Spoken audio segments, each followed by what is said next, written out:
Java programming language, a graphical user interface extension library like Swing, and a development environment, a powerful one like NetBeans, can be a really strong combo. Today, we're going to take a look at creating GUIs using a GUI editor like the one found in NetBeans. To follow along, I highly recommend you utilize the NetBeans IDE for this video. So to get started, let's create a Java application like we would any other.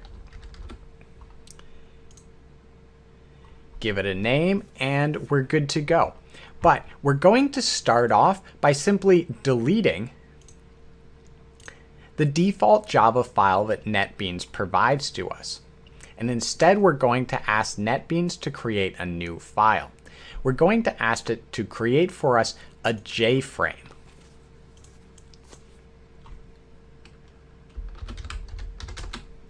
We'll give this JFrame a name, keep it in the same package. And when we have NetBeans create this file, even though it's a .java file, the window that pops up looks really different for us. In fact, our file is still just Java code. If we click up here back to source, we can see the Java code that comprises our file. There's actually a whole lot of code in this file if we expand it out. And it's all been generated for us by the NetBeans GUI editor. Changes we make to this Java file will affect our design file and vice versa. From this design file, we have access to a drag and drop editor. And we can also edit the properties of individual elements without having to jump into our Java code.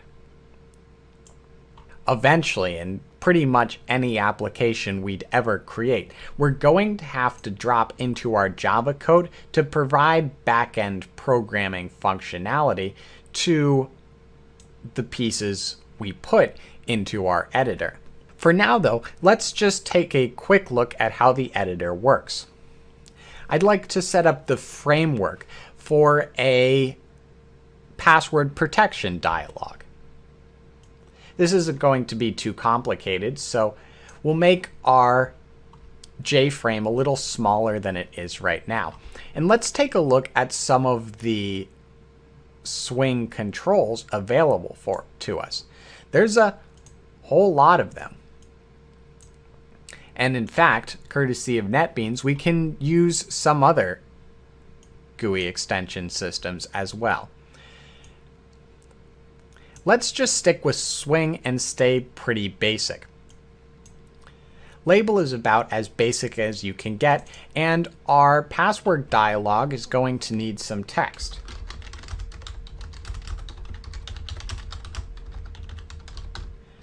That should do.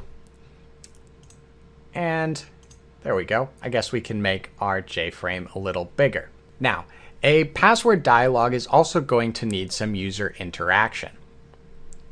We're going to need to get a password from the user, but also their username. To get the username, we have to decide between a couple of options. Text area might seem like a good one. It lets the user put text in a box. Unlike the label, which only we, the developers, can edit, the user can click on our box and type some text into it. Unfortunately, this box is pretty big, and if we click on it and try and make it smaller, we're going to get scroll bars to allow the user to bounce around its size. We could modify the default sizes of this box and when the scroll bars appear by changing any number of its properties, which we can access from this editor. But a much simpler solution would be to simply use a text field, which doesn't have all of the multi-line functionality of our box. Oops. And I guess we should put a label next to our text field, and you'll notice that the graphical editor helps me line things up. If I properly double click within fields like the label, I can edit their text right here.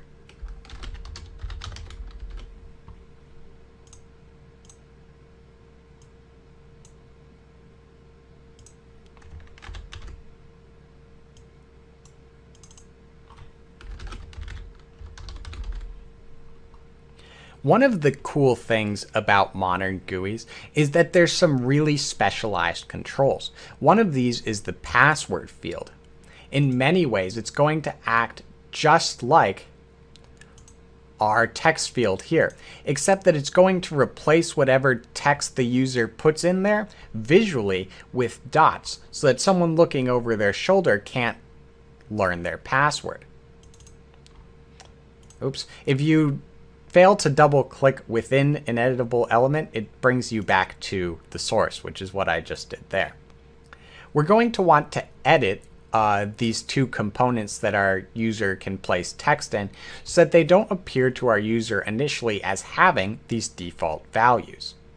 We can try and double click like I just did there, or we can just go edit the properties of our controls.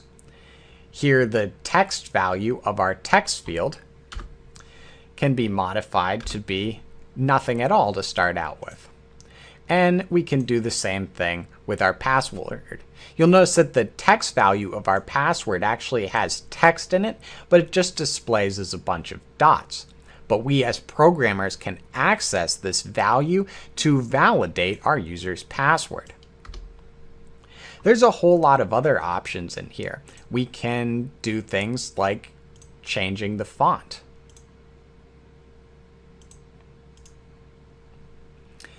And the foreground and backward ground colors and giving it borders and all that. The important thing to realize is when we access these elements within our source code, all of this methodology is also available to us through raw Java. That's all I really wanted to show you in this quick video. Just the raw power and how quickly we set up a GUI window for this system using the NetBeans graphical editor. And I guess before we close the video out, we should probably run our program so that you can see that it actually does exist and that the user can put values into these fields. Of course, we haven't written any back-end code to do anything useful with them yet. But the GUI itself is up and working. There's nothing magical happening here. If we jump into the source of this code and drop down to its main method, we'll see the code where the GUI is actually created and displayed to the user right here. See you next time.